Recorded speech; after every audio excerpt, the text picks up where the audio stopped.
let me hit record. Okay, and my name is Elizabeth Szkirpan. My pronouns are she and her, and today's session is titled Library Preparedness in Pandemics, a Documentation and Project Management Approach. As a couple of quick housekeeping items, just a reminder that your audio and video are turned off. Please do not turn them back on during the session.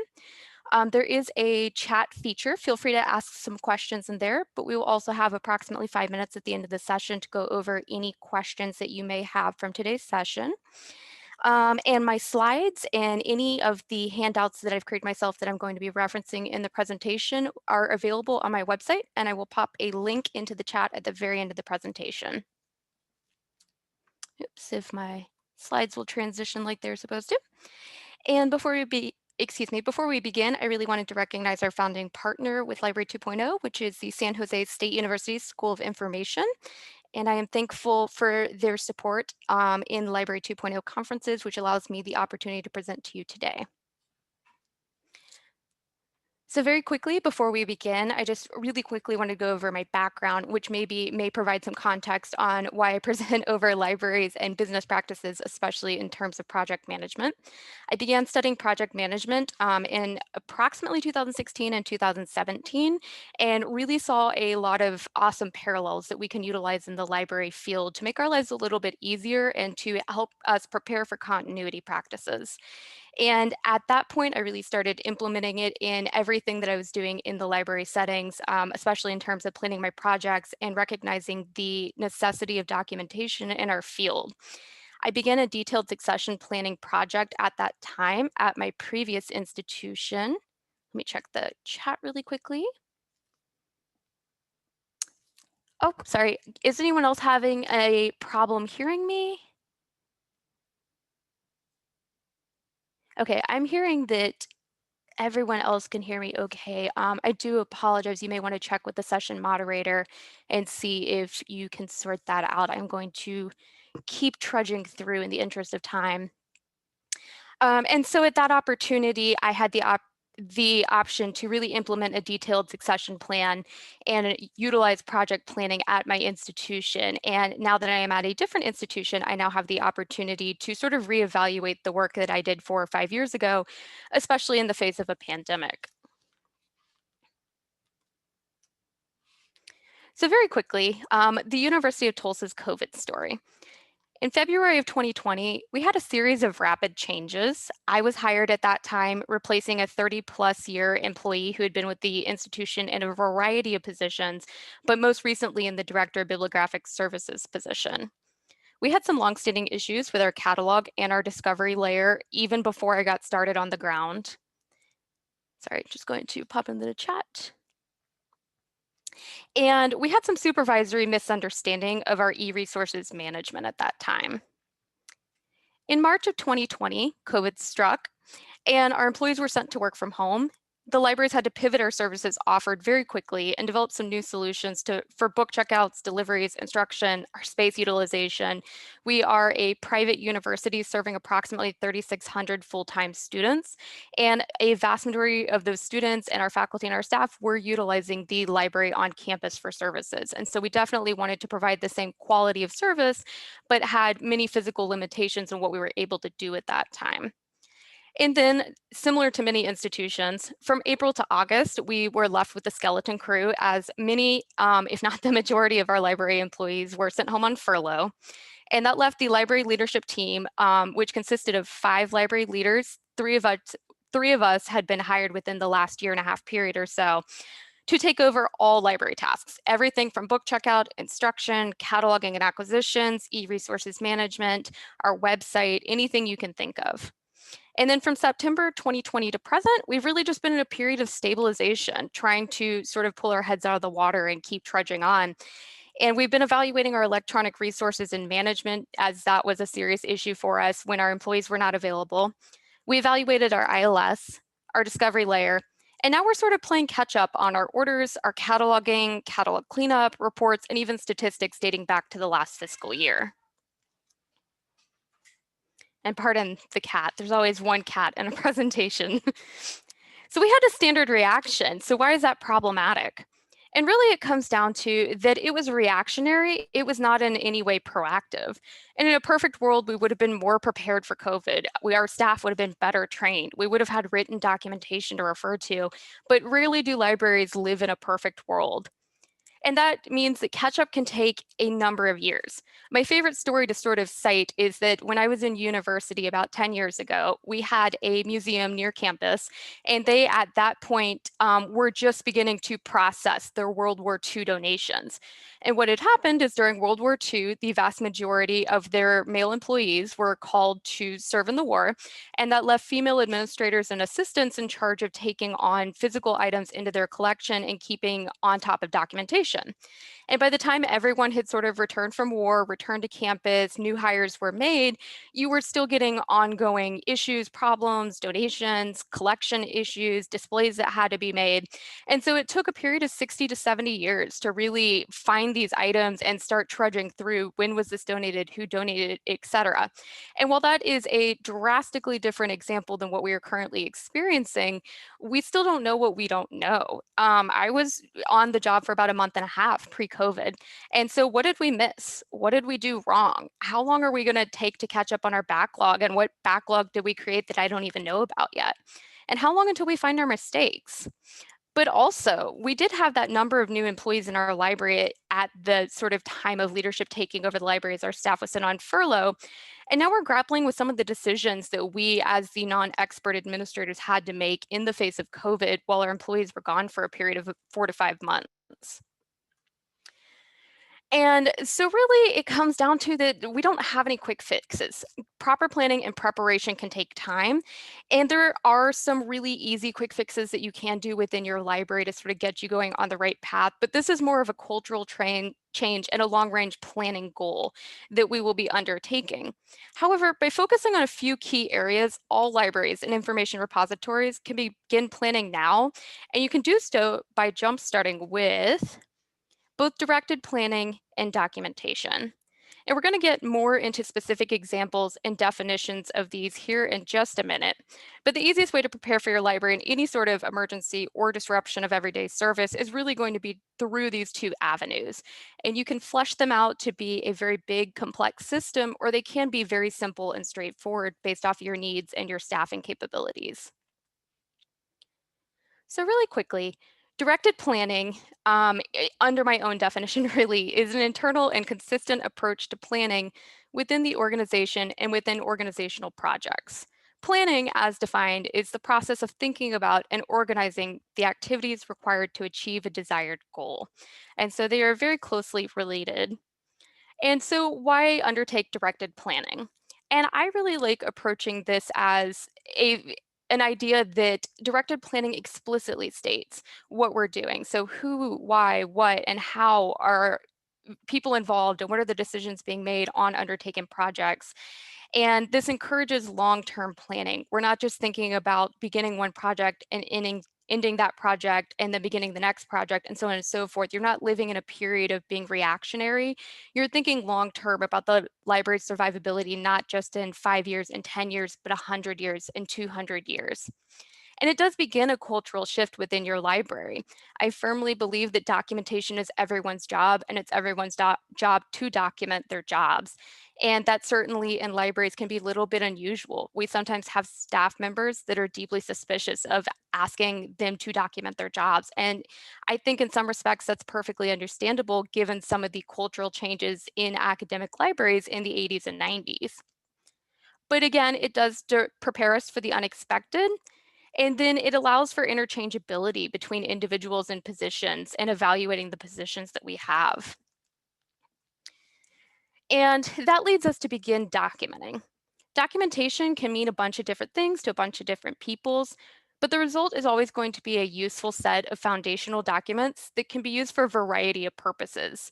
And really what those documents are and what purposes they fulfill depend on what your library needs. So documentation is not only an easy way to record what we're doing in our projects, but it is also an implement of future-proofing our libraries. Documentation, as I mentioned a couple of slides ago, can be something that our staff members are a little bit suspicious of. And I really like documentation as a practice because it justifies the positions that we have within the library, but also the positions that we need to fill. It allows our librarians and our library employees to step away from their jobs without catastrophe. And it serves as a record of physical and institutional memory. And lastly, it does prevent the reinvention of the wheel. So there's a couple of examples of what I'm talking about in terms of documentation. That can be a manual, especially in your highly technical jobs. It is really nice to know how to do the highly technical job, or even sometimes in a public facing job. It's nice to have a mutual understanding of the expectations of your employees that are directly serving the public.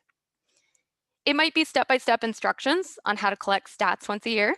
We are all approaching that end of fiscal year deadline, and I guarantee you that a lot of us are pulling out old Word printout documents right now that have a sort of step-by-step on how to run our stats or who to submit them to, what to include, et cetera, et cetera.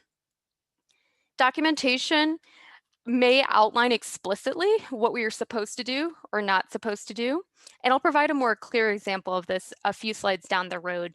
But this might look like a roles and responsibilities document where it says that these positions are explicitly responsible for these tasks and these other positions are explicitly responsible for other tasks, and they are very different and separate for a reason. Your documentation might flesh out sparse vendor documentation. I currently utilize an innovative product for our library, and sometimes the documentation can be a little sparse. So it is nice to fill in the gaps with our own documentation when we are trying to do more complex projects. Or it might record local policies for our current and future employees. For example, the cataloging standards for your specific institution, decisions made in cataloging and processing that may deviate from standard practices. It may be a funky door that you have to shut at closing time a certain way to make sure that the wind doesn't blow it open at night. So just recording those things in a place not only allows us to go about doing our jobs properly day to day, but especially if we have a period of low employee help or just quick turnover, furloughs, layoffs, it really does help us fill in those gaps as much as possible and as painlessly as possible for the people that are sort of left behind. So the third type of documents that I really find most useful when I'm talking about beginning a planning process are really fall into the project charter categories, roles and responsibilities documents, and manual categories. And really, if you take nothing else away from this presentation today, remember that planning and documentation does not have to be complex. Some of the examples I'm going to show you are going to be very overwhelming to think about, especially for small academic, rural libraries, school libraries. They're just going to be too much, and that is perfectly okay. But anything that I'm showing you today can easily be customized to fit your organizational needs and any constraints that you might have, whether that's budgetary or number of employees. You're going to want to include important information about the who's, why's, and how's, but the format, methodology, and what you're going to do to those created documents are entirely up to you, be it you are an administrator or a team leader. There's certainly something for everyone. So project charters are one of those quirky takeaways that I've taken from project management and really implemented in library settings. And they really boil down to a component of project management practices in a single document because they're recording the project you're undertaking, why you're undertaking a project, whether it relates to institutional goals, fixes a huge problem, or, did your boss tell you you have to do this? So it sort of records the how did this begin? And then it records who's participating in the project and what their role is. So for example, if a tiny piece of a large project sort of breaks down the road and you need to refer back to someone to ask questions, you know exactly who is responsible for that and how to contact them if it's included in your document. The end goal of the project should also be included in your document. So what are we aiming for? And whether we have tasks that sort of fall outside of this project. So perhaps we're doing a two-step project and we know that we have other problems we need to fix, but we're really focusing on the suite of problem A, not the suites of problem B. So you're really going to outline what you're going to do and not going to do. It should include any costs associated especially if you have stakeholders in a public library setting, and they're going to want to know how much money did you spend and where did you spend it at? Did you go over budget, under budget, et cetera, et cetera. You might want to include something along the lines of risks. By moving all the stacks around, do we have physical risks that may be an issue? Do we need to consult with HR or make sure that the library's insurance covers that, whatever the case may be? And also, if you've made any changes to the project plan as a whole, as sometimes happens with projects as we undertake them, they change rapidly along the way based off of new information. I definitely love the news stories about libraries remodeling and they take out a wall and find something creepy. And, so sometimes we need to pivot in the middle of what we're doing and make sure that we have some freedom in our project plan to record those changes and pivot as needed. Project charters are really great because libraries are often making decisions in the middle of our projects, and sometimes these have consequences in our future projects or our ability to make decisions in the future. So for example, right now, my library has a little bit of a temperamental library system, and we're working to migrate records into a new discovery platform for the library. But decisions were made when we migrated to the system 5 years ago that has made our iteration of our ILS a little bit complex and confusing. And so we certainly would benefit right now from having the documents of decisions made 5 years ago so we know how to extract records for this new project. And so recording who made decisions and why they made the decision or the purpose of the project itself allows us to revisit these decisions in the future, which can save us a lot of time or frustration. So there are a couple of different ways that you could approach a project charter. And the uppermost example is a traditional project charter, which is a multiple page document, and it sort of addresses everything that I've discussed here. But the middle example is a one-page or a simplified project charter. And this was one that I borrowed from my last institution, and they had an institutional-wide project charter. And it just sort of was very high level and overview. We didn't really need to get into costs or, even risks or anything like that. And so there were just some boxes to describe the overarching goals and who was involved. And you certainly can utilize your Google prowess and find something that you really like and smash some things together and make something that works specifically for you as an individual or as an institution that will just be a great fit for what you're doing. And this is an example of some more complex options, especially if you are part of a large library system or if you have a lot of stakeholders you have to respond to, you may have to find something a little bit more complex and innovative for your library. So the left example is a work breakdown structure. And sometimes you can utilize this in place of a project charter or coupled with a project charter. But it really iterates out every piece of a project, starting with step one. And I love this example. This is a construction example, and my citation is at the very end of the presentation. Oops, sorry, let me click into chat really quickly. Yes, my templates will be available. I have citations in the end of this presentation and a link to my website, which includes some of my custom templates. So you will have access to all this post-presentation as well. So I really love the construction WBS example because you can see on section 1, it's a construction master WBS, and you drop into section 1.5 and it says external work. And section 1.5.1 is cladding, and section 1.5.2 is roofing. And so you can really take a project and break it down into steps 1, 2, and 3, and then what is every little piece that has to be completed under steps 1, 2, and 3 to complete our project. And that may work better for you in terms of recording decisions made and involvement on the project. The other example is a Gantt chart on the right-hand side here. And this is a clip from a website that offers a Gantt chart program. And Microsoft Project, if you've heard about that as a resource, creates Gantt charts. And there are a number of other paid and free options, and you can create your own Gantt charts in Excel and Word. But they basically record the same information as the work breakdown structure on the left-hand side, but it iterates out the pieces in a different way and creates charts. And so these are just some examples of very broad expansions on a project charter that you can utilize if needed.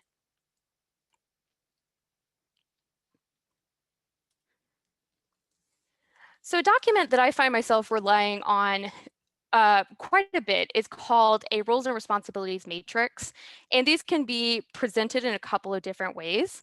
The left-hand option is called a RACI chart, which is very popular in project management, and RACI stands for responsible, accountable, consulted, and informed. And so it's basically creating a checkbox system saying that this person is responsible for this task, but this person is accountable for the results. But you can certainly take the same format and utilize it in your library. And I love this example because this is a Lord of the Rings example. And across the top part of the RACI chart, rather than utilizing the RACI acronym to create their chart, they've listed out their team members, which are Frodo, Sam, Gandalf, Aragorn, and Elrond. And then down the left-hand side of the chart, you have the responsibilities that we're assigning people to. And those responsibilities are listed as decide on what to do with the ring, create the fellowship, get the ring to Mount Doom, and distract and defeat the enemies. And so you could certainly do something like that in your library and list out all the necessities of the library that are required to properly serve your patronage on the left-hand side, and then do checkboxes underneath that for each library employee to determine who is responsible for what. But I personally prefer the document on the right-hand side, which is called a responsibility matrix. And this is great because it is 100% customizable. This one was created in Word, and it allows you to outline every little position in your library, who they report to, explicitly what tasks they do and don't do, but also to find gaps in coverage if you need to find more people to help out in your library and you're trying to identify gaps, if we're trying to identify training gaps and need to determine who would be a great fit to help fill in somewhere else. So it's a totally customizable, very helpful document as well. And lastly, I really love to have a good a good manual template on hand. And there are 100 ways to do this. These are just a couple of quick examples. The example on the left-hand side is a manual that I previously created in LibGuides and hosted for my library. And it was really great because once I took my template and created it and sort of created a opening page and a design and a template of the information that I thought should go into our manual, our systems librarian, assistant cataloger, and other positions in our area were also able to create a very similar template. And we all had the same information, they were outlined very similarly, and we knew exactly where to find it. But if you don't have access to LibGuides, the template on the right-hand side is a manual created in just a Word document, and you could also create one in a PDF format by converting from Word to PDF. And it outlines very different information. These are borrowed from a cataloger at the Library of Congress. But their cataloging manuals are all standardized. And so it doesn't matter which piece of the manual I was looking at, I knew exactly where to find every piece of information I was looking for, which is sort of the important part in having team manuals and documentation. You definitely want to be able to navigate those consistently.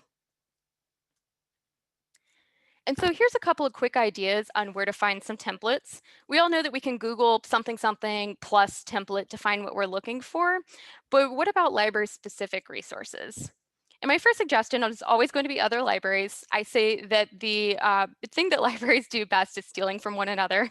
So certainly look at what similar libraries of similar sizes or purposes are doing, and you could maybe get some inspiration from that. When you search for templates for libraries or your specific library template, who appears in your searches and what are they doing? And then what have you seen at conferences that others might be doing that you can gain inspiration from? You can certainly go to project management websites. Projectmanagement.com is a paid resource in some areas of the website, but they're great and very general. Or you could go to the Project Management Institution website, PMI, and pull any number of their template samples and work off of those. I also found the Digital Project Manager recently, and I really liked that website for creating my own customized templates. You could definitely consult with fellow administrators and team leaders at your institution or within your library and determine what they're doing with their projects or whether or not your institution has their own templates available. And my sort of surprise in here is that I found a number of really great templates over the years from Pinterest. And you can certainly utilize resources similar to Pinterest to find more broad or simple examples and create something that's totally customized for you. And I will post the link to my presentation here in a moment. Thank you so much for attending. And I just want to make note really quickly that I have a whole page of additional resources and we're excited at the end of this presentation if anyone would like to see anything. So at this time, I am happy to take any questions that you may have. I believe that we have approximately 6 minutes. And let me escape out very quickly. Oops. We'll stop sharing and pop out and grab the presentations link from today. In this presentation, I will upload it after today's meeting onto my library website, and you are more than welcome to borrow anything from there that you need. And as you start scrolling through some of those presentations, you will also see that there are links to templates underneath them, and that I do create new templates and upload them intermittently. So let me scroll through here really quickly.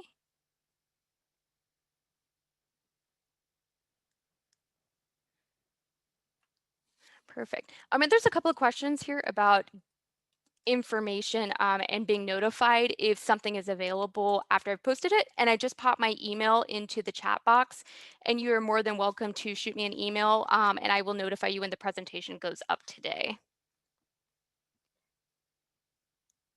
Was there any other questions from today's session?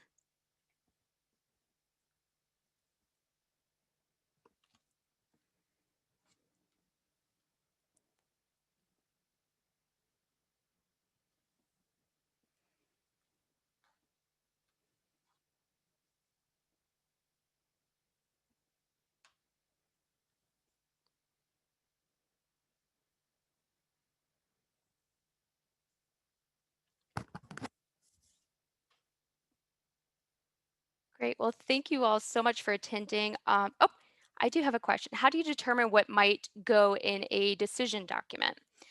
I try to record as much information as I possibly can in a decision document.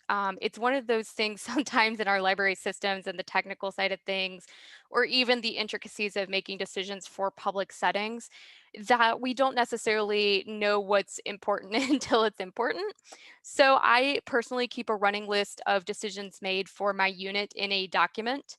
And I upload that to my manual that I've created in my position for everyone to reference as needed.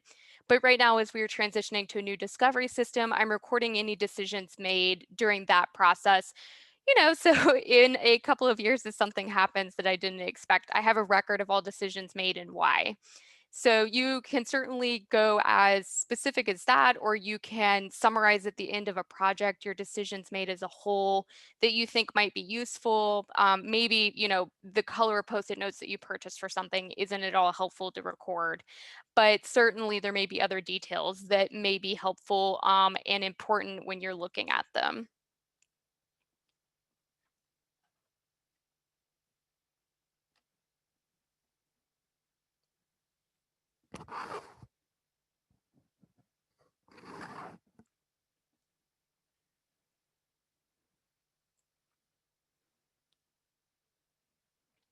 Well, great. I am not seeing any other questions right now, but I will mute myself and give myself another 2 minutes in case anyone has any questions, but I know that everyone will be migrating their next sessions. So thank you all so much for your time today. I do appreciate it, and I hope that you were able to pull some helpful tidbits out of this.